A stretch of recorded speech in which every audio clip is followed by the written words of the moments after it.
Hi everyone, it's Tequila Friday here with my new early chapter book, Prince Prickly Spine.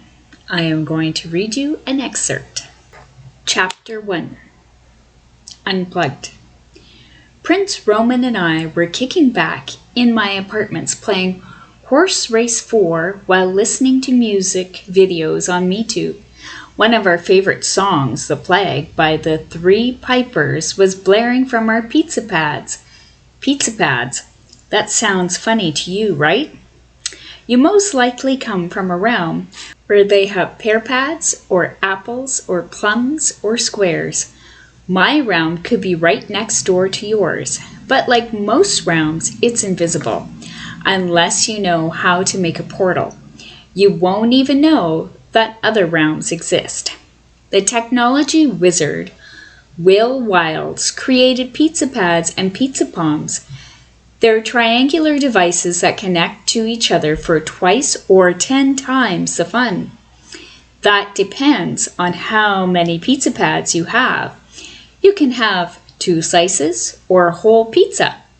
Anyway, I was beating Prince Roman badly when my mother, Queen Janine, strode into the room and stood in front of the viewing mirror, blocking my view. She pointed a rolled-up parchment at me and took a deep breath. Then she wrinkled her nose and gagged. "What is that smell?" she gasped. Mother looked around the room as I looked around her, still intent on winning. "Prince Everett, why is your laundry piled to the roof? Why haven't you set your dishes outside for the maid? And for goodness sakes, when was the last time you had a bath?" I shrugged and continued to peer around my mother's hips, clicking my remote to speed up my steed. "This has got to stop," Mother went on. That was about all I heard before I tuned her out. I was almost at the finish line. Then, to my shock, the screen went black. I blinked. Then I shook my remote. I blinked again a few times before I realized that my mother had shut off the viewing screen and my fun station. She unplugged the viewing screen, pulled the fun station from beneath it, and tossed it into my empty clothes basket. She marched out from behind it and over to the pizza pads. Mother collected those too, shutting off MeTube. She tossed those into my empty clothes basket, then lifted the basket with one hand and balanced it on her hip. "Hey! My electronics! No fair!" I shouted. "I want those back and plug my viewing screen in. I was about to win." "Now, Prince Everett, you are going to listen to me," Mother said sternly. "First of all, your father and I are tired of you not behaving like a real prince.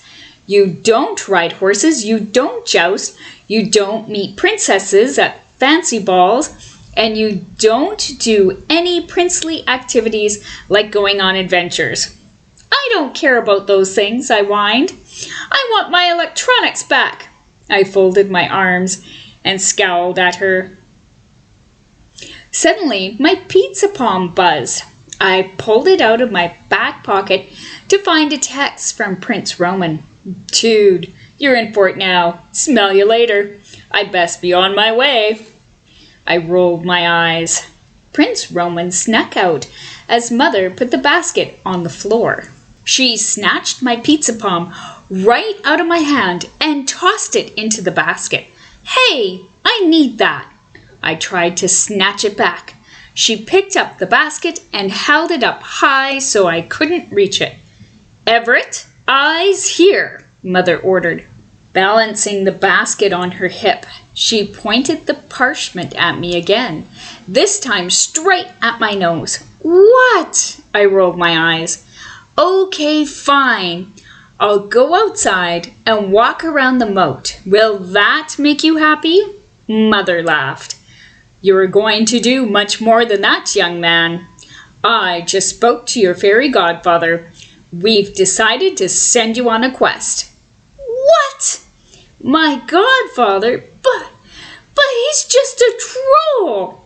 Mother scowled at me. Joe really was a troll. It used to be just fairy godmothers, sweet little fairy-like grandmothers that loved children and wanted them to live happily ever after. But this was the 20-something century.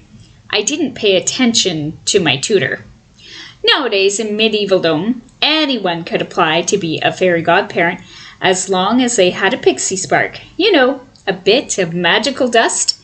There were fairy godparent gnomes, fairy godparent leprechauns, fairy godparent witches, fairy godparent dragons, and many other fairy godparent creatures. Anyway, I had a fairy godfather troll. Let's just say we weren't always on speaking terms. Like on my last birthday, I wished for an elephant. I thought it would be cool. Joe Troll granted my birthday wish, and I ended up with a flying uniphant. What is a uniphant, you're wondering? It's one of Joe's whoopsies. He was supposed to give me an elephant, but he forgot the spell halfway through. I ended up with half a winged unicorn and half an elephant. You must head to the Shadow Dragon's cave and rescue Princess Amelia, Mother said, shaking the parchment. I've heard that the dragon isn't easy to defeat, so I hope you've been practicing your jousting. I'm going to what? I exclaimed. Did I just hear my mother say dragon? I'm sorry, I must have zoned out. Mother face-palmed and heaved a sigh. Then she looked at me and spoke slowly, as if she were attempting to reason with an orc throwing a temper tantrum.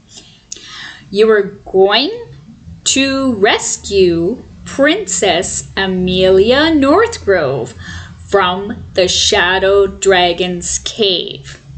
According to this, she unrolled the parchment, she was kidnapped about a week ago. Her parents are offering a reward for her return. Wait a second. You want me to go to the Shadow Dragon's cave for a princess? Are you batty, woman? My mother glared at me. Have more respect for your elders, young man. Yes, that's what I said. The Dragon's cave. But there's a dragon in that cave. I swallowed several times, unable to say the word. Mother tapped her foot impatiently. Are you done freaking out now? I shook my head, grabbed one of the cushions off the couch, and hugged it to my chest. Why can't Don do it? He's better at jousting than I am. Prince Don was my annoying younger brother. Because Prince Don is 9, you are 12, and you are the oldest child. It's about time you started acting like the heir to the throne, she scoffed as she tossed the rolled-up parchments at me. Read those thoroughly. You will set out tomorrow. And Everett, please take a bath and change your clothes. You smell worse than a horse barn. Mother stomped out of my room. Hey, if you're sending me on a quest, shouldn't I at least have my pizza palm? It has GPS capabilities, I yelled. No, use a map, she bellowed back. Slam. I hope you enjoyed that excerpt and that you look for Prince Prickly Spine at your nearest library location or on my website, Tequila Fridays Studios Publishing. Thank you.